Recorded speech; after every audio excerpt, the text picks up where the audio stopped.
వస్తుంది సార్ ఒకవేళ అది మీకు హ్యాండ్ ఓవర్ అయితే? నా స్వార్థం నాకు ఉంటుంది కదండి, నేను ఉన్న టైంలో కంప్లీట్ చేయాలని ఆ ప్రయత్నం చేస్తాను. అంటే స్టేడియం జరగదు, అట్లీస్ట్ ఒక 30-40 గ్రౌండ్స్ అన్న ఒక 1 yearలో చేయాలన్నది మన టార్గెట్. అట్లాగే తెలంగాణలో ఉన్న 6-7 జిల్లాల్లో, పాత 10 జిల్లాల్లో 6-7 జిల్లాల్లో గ్రౌండ్ కొని అక్కడ అట్లీస్ట్ జిమ్ఖానా లాంటి ఫెసిలిటీస్ క్రియేట్ చేయాలన్నది ప్రయత్నం చేస్తాను. ఓకే ఓకే సార్, ఒక ప్లేయర్కి రంజీ వరకు వెళ్ళి ఫైనల్స్లో ఆడి వాళ్ళు ఎంతో కొంత విన్ అయ్యి వచ్చిన వాళ్ళకి BMW, ₹1,00,00,000, 50 లక్షలు ఇలా ఇస్తూ ఉంటారు కదా. వేరాజ్ ఇక్కడ HCAలోనే లేదంటే మిగతా ఇతర స్కూల్ డిస్ట్రిక్ట్ లెవెల్ కాంపిటీషన్స్లో గెలుచుకొని బాగా మంచి ఆట ఆడే వాళ్ళకి కూడా అట్లా ఏమైనా నజరానాలు ప్రకటిస్తుందా HCA? HCA తప్పకుండా ఇస్తుందండి. నేనే లాస్ట్ టైం మా రంజీ ప్లేయర్స్ని ప్లేట్ నుంచి ఎలైట్కి వచ్చినప్పుడు 25 లక్షలు మేము వాళ్ళకి ఇవ్వడం జరిగింది. అట్లాగే బుచ్చిబాబు టోర్నమెంట్ గెలిచినప్పుడు కూడా వాళ్ళకి ఒక 25 లక్షలు మేము ఇవ్వడం జరిగింది. ప్లస్ త్రిష వాళ్ళు వచ్చిన తర్వాత గవర్నమెంట్ ఆఫ్ తెలంగాణ ఇవ్వడం కాకుండా మేము కూడా వాళ్ళకి 10 lakhs అనౌన్స్ చేయడం జరిగింది. అంతేకాకుండా నేను కూడా నా పర్సనల్గా మొన్న మా కనే త్యాగరాజన్కి, తన్మయ్ అగర్వాల్కి 1 lakh నా పర్సనల్ క్యాష్ ఇవ్వడం జరిగింది. చాలా మంది ప్లేయర్స్కి, ఇప్పుడు నిఖిత్ జరీన్ కానీ వేరే ప్లేయర్స్ కూడా ఆల్మోస్ట్ ఒక 20-30 మెంబర్స్ ప్లేయర్స్ కూడా వాళ్ళు ఏదైనా ఎంకరేజ్మెంట్కి కానీ అదర్వైజ్ వాళ్ళకి స్పోర్ట్స్కి రిక్వైర్మెంట్ కానీ కోచింగ్ కానీ మేము పర్సనల్గా మాకు ఆసరా ఫౌండేషన్ ఒక ఫౌండేషన్ దాని నుంచి కూడా ఇస్తూ ఉన్నాం. ప్లస్ HCA నుంచి కూడా రెగ్యులర్గా ఇస్తూ ఉన్నాం. అంతేకాకుండా లాస్ట్ టైం మేము ప్లేట్ నుంచి ఎలైట్కి వచ్చినప్పుడు మా ప్లేయర్స్ అందరికీ కూడా రంజీ గెలిచి రండి, ప్రతి ఒక్క ప్లేయర్కి BMW ఇస్తా అని చెప్పి నేను ప్రామిస్ చేయడం జరిగింది. వితిన్ 2-3 yearsలో నేను ప్రెసిడెంట్షిప్ ఉన్నప్పుడే రంజీలో ఫైనల్ గెలవడమే నా టార్గెట్. రంజీలో గెలుస్తాం, ప్రతి ప్లేయర్కి BMW ఇస్తాం.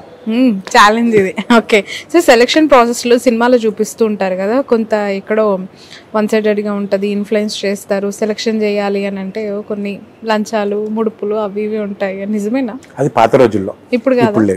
ట్రాన్స్పరెన్సీ ఉందా? 100% పూర్తిగా 100% ట్రాన్స్పరెన్సీ ఉంది. వన్ మోర్ థింగ్ అండి, ఈరోజు పూర్తిగా కూడా స్టేటస్ అంతా ఒక ప్లేయర్ ఆడింది పూర్తిగా ఆన్లైన్లో పెడుతున్నాం. ప్లేన్ పర్ఫార్మెన్స్ వన్ దాంట్లో ఉంది. ప్లస్ క్రికెట్ని 24/7 అందరు వాచ్ చేస్తుంటారు. ప్లస్ ప్లేయర్ ఎంత ఆడుతున్నారు, పేరెంట్ బయట అంతకంటే ఎక్కువ ఆడుతున్నారు ఇక్కడ క్రికెట్. 24/7 సీరియస్గా ప్లేయర్ ఆడుతుంటే కోచ్ ఏదైతే చెప్తుంటాడో కోచ్ కంటే ఎక్కువ ప్లేయర్ పేరెంట్ వచ్చేసి నువ్వు అట్లా ఆడు ఇట్లా ఆడని చెప్తుంటారు. కోచ్కి తెలుసా, వాళ్ళకి తెలుసా. అందుకని నేను ప్లేయర్స్ అందరికి ఒకటే చెప్తా, మీరు గ్రౌండ్లో ఆడేటప్పుడు మీ పేరెంట్స్ రానియకండి అని చెప్పి వాళ్ళు వచ్చి పాడి చేస్తున్నారు. సో ఏ చిన్న తప్పిదం జరిగినా పేరెంట్స్ ఎవరు ఒప్పుకోరండి, కోర్టుకు వెళ్తారు, ఇవన్నీ ఇష్యూస్ జరుగుతూ ఉంటాయి. సో ట్రాన్స్పరెన్సీ 100% ఉంది, తప్పులు జరగట్లేదు. ఎవరికైనా తప్పు జరిగినట్టు తెలిస్తే నా దృష్టికి తీసుకురండి, ఖచ్చితంగా దాన్ని మేము సర్దిద్దుకుంటాం, వాళ్ళపైన బ్యాన్ పెడతాం. నేను గెలిచిన ఫస్ట్ రోజే చెప్పాను, ఎవరైనా ప్లేయర్ కానీ పేరెంట్ కానీ ఎవరైనా కోచ్ కానీ మాల్ ప్రాక్టీసెస్ చేసినట్టు కానీ డబ్బులు తీసుకున్నట్టు కానీ నిరూపణ జరిగితే వాళ్ళని 3 years బ్యాన్ చేస్తామని చెప్పాను. దాని మీద మాట మీద ఉన్నాం. ఒక 2-3 ప్లేయర్ని బ్యాన్ కూడా చేశాం. మీరు ఇలా అనర్గళంగా మాట్లాడేస్తున్నారు, ఏం అడిగితే చెప్పేస్తున్నారు. ఏం సార్ ఫ్యూచర్లో పొలిటికల్ అంబిషన్ ఉందా మీకు? MLA, MP, minister? క్రికెట్ అంటే పిచ్చి అండి, స్పోర్ట్స్ అంటే పిచ్చి.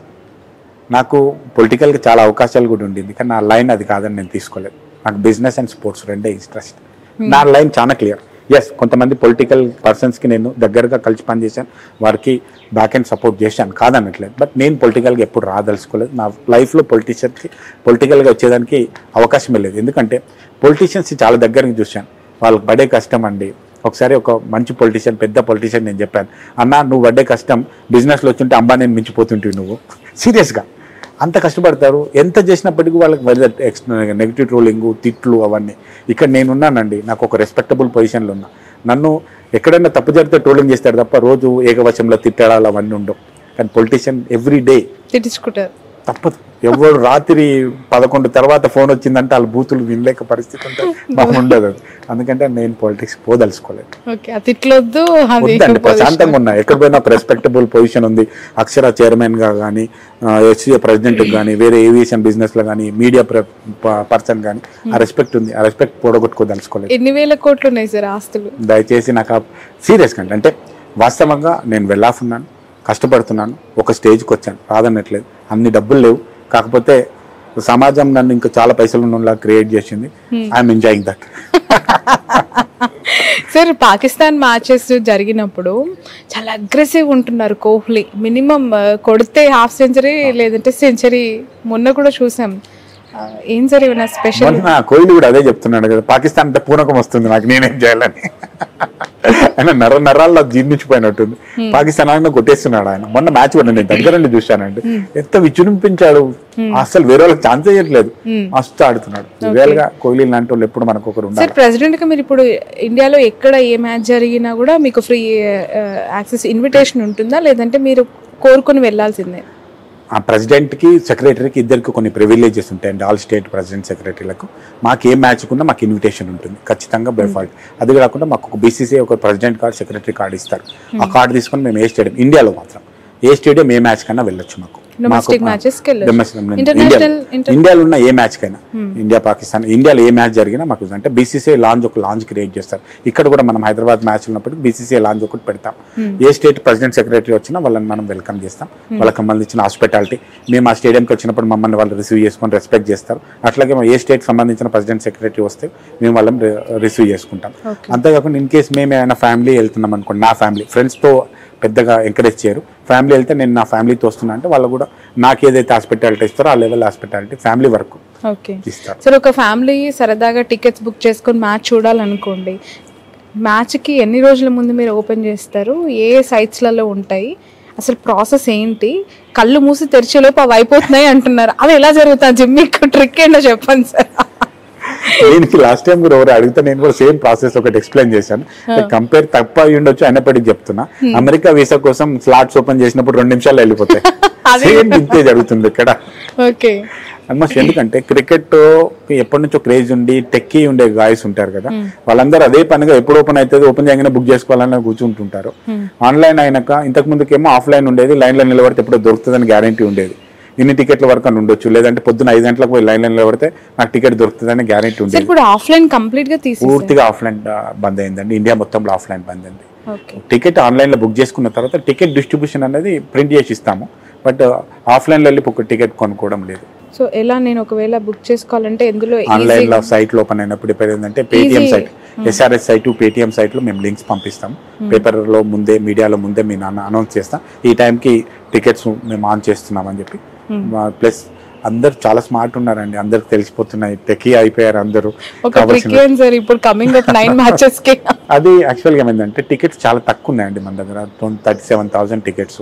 37,000లో 27,000 ఏమో మేము సేల్లో వెళ్తాం. 10,000 సేల్, 10,000లో స్పాన్సరర్స్కి ప్లస్ హెచ్సిఏకి ప్లస్ గవర్నమెంట్స్కి ఇవన్నిటికి వెళ్తాయి. 10,000 8,000 25,000 దాకా సేల్లో వెళ్తాం అనమాట. 25,000 విత్ ఇన్ మినిట్స్లో వెళ్ళిపోతాయి. ఇట్లా ఓల్డ్ పీరియడ్ అండి అది. స్పాన్సరర్స్కి అండ్ బీసీసీఐకి ప్లస్ హెచ్సిఏకి ప్లస్ గవర్నమెంట్ అఫీషియల్స్కి వీళ్ళకి వెళ్తాయి. సార్ ఫైనల్లీ జైషాకి సంబంధించి ఆయన వచ్చినాక విజృంభిస్తుంది ఇండియా అని ఒకవైపు అంటూ ఉంటే, తండ్రి హోంమంత్రి కదా, ఇంకా కొడుకుకి పదవి వచ్చేసింది, ఇంకే ఉంది, అనుభవిస్తూ ఉన్నారు దాన్ని, స్వీట్ ఫ్రూట్స్ ని అని. జైషా గారిని వన్ సైడ్ ఆఫ్ షేడ్ చూసిన వాళ్ళు ఆ మాట అనొచ్చు, కానీ జైషా గారిని దగ్గరగా నాలాంటి చూసిన వాళ్ళు వెరీ జీనియస్ అండి. ఆయన ఏదో డైరెక్ట్ వచ్చి బీసీసీఐ సీట్లో కూర్చోలేదు. ఇంకా నేనన్నా హెచ్సిఏ ప్రెసిడెంట్ డైరెక్ట్ వచ్చి ప్రెసిడెంట్ అయినా గెలిచి ఎలక్షన్లో, బట్ ఆయన స్టేట్ అసోసియేషన్లో ఫస్ట్ పని చేశారు.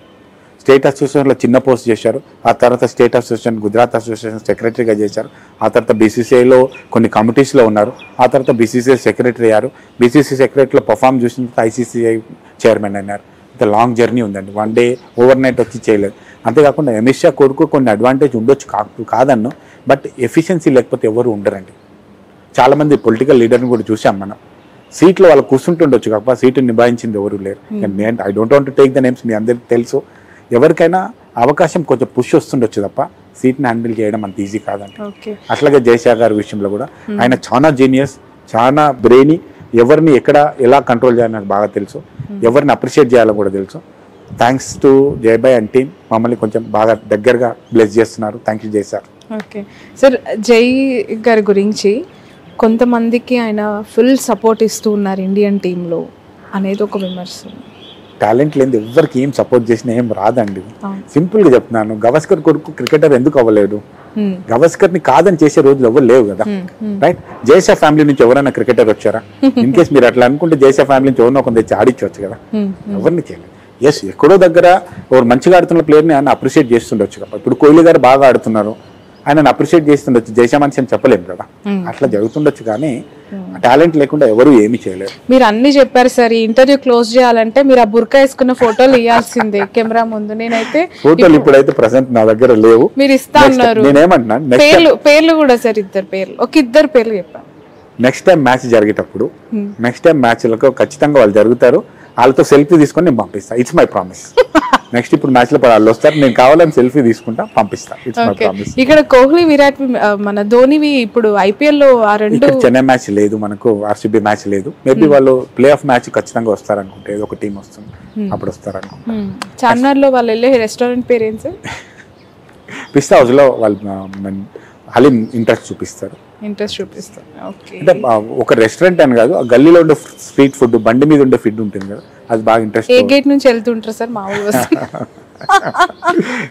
సీరియస్ గా నెక్స్ట్ టైం మీకు చాలా పంచుకుంటాను. Okay, thank you so much sir. Wish you all the best. Finally as a HCA president, what is your message and words about Uppal cricket stadium and to Telangana, Hyderabad?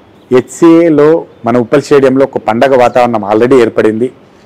దయచేసి ప్లేయర్స్కి మంచి encouragement ఇవ్వడానికి మీరు అందరూ స్టేడియంకి రండి, వచ్చి మ్యాచ్ని చూడండి. అయితే ఒక చిన్న రిక్వెస్ట్, మనం అందరం స్టేడియంలో వెళ్ళి అన్ని మ్యాచ్లు చూడాలని అనుకుంటాం, బట్ నా రిక్వెస్ట్ ఏంటంటే కొన్ని మ్యాచ్లు టీవీలో చూడండి, కొన్ని మ్యాచ్లు స్టేడియంకి వచ్చి చూడండి. కొన్ని మ్యాచ్లు మీరు టీవీలో చూడడం వల్ల కొంతమంది వేరే వాళ్ళకి కూడా అవకాశం వస్తుంది. నా ఇంటెన్షన్ ప్రకారంగా ఇక్కడ 3-4 లక్షల మందికి మనం ఈ వ్యూవింగ్ ఎక్స్పీరియన్స్ ఇవ్వాలని. అందరూ 9 మ్యాచ్లు మీరు చూస్తే వేరే వాళ్ళకి అవకాశం ఉండదు. 1-2 మ్యాచ్లు మీరు స్టేడియంకి వచ్చి చూడండి, మిగతా మ్యాచ్లు వేరే వాళ్ళకి అవకాశం ఇవ్వండి. ఎందుకంటే మన దగ్గర ఒక 37,000 టికెట్సే ఉంటాయి. ఒక కొత్త స్టేడియం వచ్చిన తర్వాత మేము అందరికీ 1,00,000 మందికి అకామిడేట్ చేసుకుంటాం. అప్పటి వరకు మీరందరూ దయచేసి కోఆపరేట్ చేసి వేరే వాళ్ళకి కూడా అవకాశం ఇవ్వాలని కోరుకుంటున్నాను. Thank you. Thank you sir. All the best. చాలా విషయాలు చెప్పారు ఈ రోజు, మాకు చాలా తెలియని విషయాలు కూడా చెప్పారు. అండ్ ఇది జగన్మోహన్ రావు గారు. మనిషి చాలా సాఫ్ట్ గా కనిపిస్తారు, నవ్వుతూ పలకరిస్తూ ఉంటారు, but he have lot of experience and knowledge. Especially ఒక బాడీలో కూర్చొని ప్రెసిడెంట్ అయిపోగానే సరిపోదు, దాన్ని రన్ చేసే కెపాసిటీ ఉండాలి. He have that guts and convincing power. రాష్ట్రం నుంచి దేశ స్థాయిలో జైషా వరకు కూడా డైరెక్ట్ యాక్సెస్ తీసుకొని మన హైదరాబాద్ క్రికెట్ అసోసియేషన్ని ఒక స్థాయిలో పెట్టాలి అని చెప్పి తను పడుతున్న తపన really hats off sir. Thanks a lot. And నిజంగా అప్కమింగ్ క్రికెటర్స్ బ్లెస్డ్ చెప్పాలంటే, మీలాంటి వాళ్ళ ఆధ్వర్యంలో వాళ్ళు శిక్షణ పొందుతూ రావాలి అని అంటే ఇట్స్ బ్లెస్డ్ నిజంగా. All the best. Thank you.